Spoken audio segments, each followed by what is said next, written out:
350 000 € pour notre Premier ministre, Édouard Philippe. Est-ce que c'est une erreur? Est-ce que c'est un dérapage? Je l'assume complètement, cette décision. Je l'assume tellement que je veux l'expliquer. Et si vous me laissez 2 minutes, je voudrais vous dire quelque chose qui va surprendre les Français, mais qui est vrai. Ce matin, vous m'avez invité pour venir sur RTL. Si vous aviez invité Édouard Philippe, je serais venu en métro, ça m'aurait coûté 1,90 € ou 2 € si j'étais venu en bus, ou éventuellement j'aurais pris le taxi et j'aurais payé mon taxi. Vous avez invité le Premier ministre, il se trouve que c'est moi, mais vous avez invité le Premier ministre. Et vous avez peut-être vu quand je suis arrivé devant les studios de RTL, que je suis arrivé avec 4 véhicules, avec des motards, avec plus de 15 personnes, avec un médecin, Madame Martichoux, qui me suit en permanence, et un transmetteur de l'armée qui me suit en permanence, parce que c'est le régime qui est donné au Premier ministre d'être systématiquement en mesure de réagir et d'avoir... Ça coûte redoutablement cher, Madame Martichoux, et j'en suis parfaitement conscient. J'en suis conscient et j'assume, c'est ce que dit le Premier ministre Édouard Philippe, il était l'invité d'RTL, il assume complètement ce recours à un vol privé entre Tokyo et Paris. Alors de quoi s'agit-il? En fait, Matignon a affrété pour 350 000 € un avion d'un loueur privé, un A340, avec des sièges de première classe, afin de permettre à Édouard Philippe de rentrer plus vite de sa visite en Nouvelle-Calédonie et dans de meilleures conditions d'éviter de terminer le voyage dans un avion de l'État jugé trop inconfortable. Le Premier ministre, vous l'avez entendu, assume. Je reconnais que les sommes sont toujours impressionnantes. C'est compliqué de déplacer le Premier ministre et c'est cher, mais je comprends parfaitement à la fois surprise et interrogation des Français. On savait qu'il n'y avait pas de vol commercial à l'heure où on allait rentrer et on savait qu'il fallait rentrer pour un élément impératif qui est que le président partait le mercredi matin de notre retour pour l'Algérie. Il y a une règle qui n'est pas inscrite dans la Constitution qui veut que le Premier ministre soit en France si le président de la République est sorti du territoire. Alors c'est vrai que le voyage a coûté très cher, mais alors l'autre argument développé par Matignon, c'est 30% moins cher que le voyage de Manuel Valls lorsqu'il était lui-même Premier ministre en Nouvelle-Calédonie. Est-ce que cet argument est suffisant? Est-ce que là, Matignon est pas hors sol? Une fois de plus, ça interroge bien sûr le train de vie de l'État et de ceux qui nous gouvernent. Est-ce que vous êtes choqués? Et est-ce qu'il y a une faute du Premier ministre? Qu'en dites-vous? 3216, rmc.fr, hashtag GGRMC pour intervenir notamment sur Twitter. Jacques, il y a une faute, t'es choqué ou pas? C'est une faute du Premier ministre, politique. Absolument. Je sais, si j'avais une certaine sympathie pour le Premier ministre, c'est une faute politique. Et en plus, les arguments développés ce matin sur RTL, complètement nuls. Mais tout ça, pour gagner 2 heures. Et l'argument, le président Macron partait en Algérie. Le président Macron ne pouvait pas décaler de 2 heures, si vraiment c'est ça l'argument, pour partir en Algérie. Et même l'argument aussi qui doit y avoir toujours, le président de la République ou le Premier ministre, c'est faux. Il y a un numéro 3 du gouvernement, c'est M. Collomb, qui se fera un plaisir d'assurer l'intérim pendant 2 heures. Pour Gérard, ça sera la gloire. Oui, parce que l'intérim, c'était 2 heures. Enfin, il y avait 2 heures. 2 heures. Mais vraiment, mais c'est vraiment... Mais c'est zéro. Toi, ça te choque, toi. Ça me choque. Mais ça, quand j'ai vu qu'Alain t'envoyait ça par mail hier soir, j'ai dit ça va être à la une des GG, ça me choque, et c'est une faute politique. Oui, mais Édouard Philippe dit, c'est une faute politique. Oui, c'est une faute politique. Toi aussi. Oui. La même chose. Il a été cohérent dans ses propos, mais l'argumentation ne tient pas, surtout quand il se dédouane par rapport à Valls et à la hausse de 30%. Voilà, je trouve ça mais complètement absurde, qu'il assume jusqu'au bout. C'est ce qu'il est en train de faire, mais il y a une certaine arrogance de tout ça, surtout pour gagner 2 heures. Une faute et de l'arrogance. Oui, je trouve qu'il y a quand même de l'arrogance, c'est-à-dire, on l'a fait, c'est comme ça, passons à autre chose. C'est quand même 6 000 € par personne. C'était un staff de 60 personnes. Le pays n'était pas en guerre. Pardon, mais 60 personnes comme délégation pour la Nouvelle-Calédonie. Mais il y a des fonctionnaires. On parle de nouveau monde, mais là on est dans le schéma de l'ancien monde total. C'est l'ancien monarchie républicaine. Faut arrêter, quoi. Je veux dire, c'est facile. Le confort n'a pas de prix. En l'occurrence, il a un prix de 350 000 €. Philippe, ça coûte cher de déplacer un Premier ministre. Par exemple, quand il va le matin faire une radio, il arrive à 15 et il y a un médecin qui l'accompagne. Je trouve que c'est quand même beaucoup. Alors là, c'était pas Édouard Philippe, le citoyen, mais Édouard Philippe. C'est monarchique, c'est le Premier ministre et sa cour, quoi. C'est ça. Alors, on affrète un avion militaire dans un temps. Dans l'autre. Inconfortable, paraît-il. Il fait 1m94. Oui, ça c'est vrai, c'est vrai. Ça plaît pour mettre des gens de petite taille à Matignon. Si la question même dans l'avion militaire, il n'était pas classé quand même, c'est dans les conditions, pardon. Si la question c'est de savoir si effectivement la délégation de M. Édouard Philippe nécessite 60 personnes, c'est un autre sujet. Là, la façon dont on présente... Ça en fait partie. Non, mais là c'est un autre sujet. La question c'est de savoir si ce voyage de 350 000 € est justifié. Effectivement, tu le soulignais, il y a 60 personnes personnes et ça ramène le billet à 6 000 €. J'entendais, moi, des journalistes parler de cette A340 en disant qu'il était absolument inconfortable. Tu soulignais toi aussi qu'Édouard Philippe fait 1m94. L'avion militaire. Il y avait aussi... Oui, il faut être bien précis. Il y a un autre A340 voilà, tout à fait. qui est visiblement beaucoup plus confortable. Je crois qu'il a pris un A380. C'est à Tokyo, en fait, qu'il a fait changement. Et donc, effectivement, ça fait 6 000 €. On peut considérer que c'est cher. Les 2 heures d'économie de temps, on va dire qu'effectivement, pour gagner 2 heures, je vois pas l'intérêt de dépenser une telle somme. Il se trouve qu'il y avait un conseil de défense, je crois, et que le conseil de défense doit être présidé par le Premier ministre ou le président de la République. Évidemment, tu peux le décaler. Que l'argumentation qui a été donnée n'est pas recevable parce qu'on lui a posé la question, parce qu'il a dû se justifier, et je reconnais que c'est difficilement justifiable. Maintenant, je vous mets au défi de trouver un billet Tokyo-Paris en première classe aller simple à 6 000 €. Non, mais je vais vous dire pourquoi 6 000 €? Parce que le prix, là, si on divise 350 000 par 60, on arrive à ce tarif-là. Et moi, je me suis renseigné auprès d'Air France, j'ai demandé, et on me dit que le billet Tokyo-Paris en première est entre 7 135 € et 9 325. Mais il n'est pas obligé de voyager en première. Il peut à la rigueur être en classe business, puisque Mélenchon, qui est un des leaders de l'opposition pour des classes business, d'ailleurs intéressant. Certains vols ne Mélenchon, comportent pas de classe business, première. mais tout le staff est en classe éco, d'ailleurs. C'est aussi intéressant. Alors, à la limite, on aurait pu mettre le Premier ministre en classe business et les autres en classe éco. Je veux bien qu'on soit contre. Je veux bien qu'on soit contre l'idée qu'un billet coûte si cher dans la période que l'on vit. Je suis d'accord. Mais que tu me dises que ça te choque, Jacques, faut pas non plus. Je suis pas obligé de penser comme toi. Je te dis qu'à un moment, on est choqué par beaucoup trop de choses. C'est mon sentiment. On doit se serrer la ceinture actuellement. Ils nous demandent de faire des efforts au quotidien. Et il va y avoir des hausses d'impôts en début d'année. Ils sont dans l'abondance et trouvent ça totalement normal, cette opulence.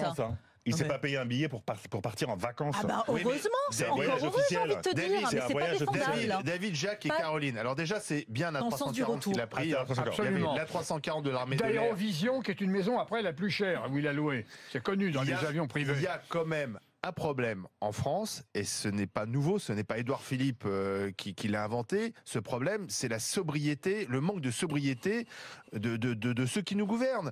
On a plafonné le salaire des ministres, on a demandé de la transparence, mais on voit bien encore qu'il y a une gabegie, qu'on vit effectivement dans l'ancien monde. Est-ce que le Premier ministre doit se déplacer avec autant de monde? Enfin ici, quand on invite un secrétaire d'État, il arrive toujours accompagné d'un aréopage, c'est comme ça. Sur l'argent du contribuable. Ce ne sont pas sur les deniers personnels. C'est sur l'argent du contribuable. Qui est le contribuable? C'est nous. Si tu me dis, est-ce que les 60 personnes avaient besoin de rentrer avec lui pour ce conseiller de défense? Là, je te rejoins. Là, je te rejoins. Ok? Mais par contre. Il y avait que Édouard Philippe qui devait rentrer. Par exemple. Et puis ses conseillers les plus proches. Ça ne coûte pas 350 000 €. Ça, je suis d'accord avec ça. Tu mets Édouard Philippe dans un vote commercial et ça ne coûte pas aussi cher. Ça, je suis d'accord avec ça. Tout seul, de toutes les manières. Avec ses 2 officiers de sécurité. Avec 60 personnes. Avec les officiers proches, mais est-ce que les 60 personnes avaient besoin de rentrer avec lui par ce vol? J'en doute. Ça n'était pas nécessaire. Mais il n'y avait pas besoin de 60 personnes de Nouvelle-Calédonie. Mais ça, j'en sais rien. Moi, je connaissais pas le planning, mais toi, tu le connaissais. Moi, je sais si tu le sais pas. Eh bien, absolument. Moi, je ne savais pas quels étaient les thèmes puisqu'il a appelé au secours Manuel Valls. Je vais vous rappeler, Manuel Valls est venu dans les grandes gueules et j'étais là. Je lui ai posé une question. Il m'a dit, on ne sait pas réduire les dépenses. Finalement, c'est un véritable problème. Une question. Parce qu'en fait, il y a une espèce de réflexe mode automatique à partir du moment où c'est l'argent public ou c'est pas ton argent, parce que je pense que si on peut le dépenser. Voilà, le carnet de chèques de l'entreprise, tu y réfléchirais à 2 fois à la dépense. Mais là, on ferait pas comme ça dans une entreprise. C'est pour ça. Donc là, mais comme tu dis, c'est comme sur les deniers publics, c'est l'entreprise France, c'est-à-dire c'est l'État qui paye. C'est là-dessus que c'est choquant d'être toujours généreux avec l'argent des autres, c'est-à-dire le nôtre. Alors, on peut pas imaginer que la situation puisse être telle qu'elle est décrite, à savoir, effectivement, l'avion est vraiment inconfortable, des journalistes l'ont confirmé, et qu'ils doivent être à une heure précise à Paris parce que le président partait, et que l'option, c'était celle-là. On peut pas imaginer que ce soit tout simplement ça, sans avoir à se poser des questions là-dessus. Élysée-Matignon, il y a le président du Sénat aussi, faut en parler. Il aurait très bien pu prendre la suite entre les 2 allées et venues. Il y avait pas 2 heures. Non mais il n'y avait pas vacances du pouvoir quand même. 2 heures. Ouais. Mais On n'est pas en période politique. Pourquoi l'a-t-il fait? Parce que c'est possible. Parce que c'est possible de le faire. Mais parce que c'était plus confortable d'aller pas plus loin. Parce qu'il se pose pas la question. Parce qu'on lui a dit. Et d'ailleurs, Édouard Philippe lui-même s'est pas dit tiens, on va faire ça. On lui a proposé à Matignon. Et il a dit oui, c'est bien. Comme ça, je vais rentrer effectivement en première classe, c'est plus confortable. Je vais arriver en temps et en heure à Paris parce que Macron sera parti en Algérie au Conseil de défense. Parce que c'est possible. Il serait d'une telle naïveté qu'il n'imagine pas que nous on l'attend tous à Paris pour lui tomber dessus comme on le fait. Mais je pense qu'ils sont déconnectés. Ils sont vraiment seuls. Mais non, parce qu'il est Il n'est pas responsable. On lui a proposé. C'est une chose, mais ne pas avoir conscience qu'on va l'attendre à Paris et qu'on va lui sauter à la tronche sur un tel sujet. Il fait comme les autres. Alors ça veut dire qu'il faut vraiment se poser la question de nos représentants. Alors, Caroline, c'est une question qu'on doit se poser, puisqu'on est en train d'en parler ce matin. C'est que justement il y a un problème. On n'est pas dans la démagogie là. On est dans l'excès. C'est tout. 60 personnes, 350 000 euros pour un vol de confort et surtout pour une économie de temps de 2 heures. Vous plaisantez ou quoi? Alors, Édouard Philippe assume pleinement. Ça veut dire, s'il assume pleinement, c'est qu'il n'a pas conscience. Non, mais ça veut dire, il n'a pas conscience qu'il y ait une faute. C'est-à-dire que pour lui, en tant que Premier ministre, ce qui s'est passé est tout à fait normal. Alors, si c'est normal, ça veut dire quoi? Qu'il ne se rend pas compte, qu'il est déconnecté. C'est encore plus grave. Est-ce que c'est vraiment plus grave, à ton avis, Jacques? Puisque tu as parlé de faute. Non, mais toi-même, tu as dit que c'était faute politique. Mais j'ai pas changé. Édouard Philippe n'a pas conscience que c'est une faute. Mais je vais donner un exemple d'un événement important. Moi, j'ai lancé une ligne sur la Nouvelle-Calédonie avec la compagnie Corsair. J'ai dû aller inaugurer la ligne. J'avais déjà inauguré la ligne de Tahiti.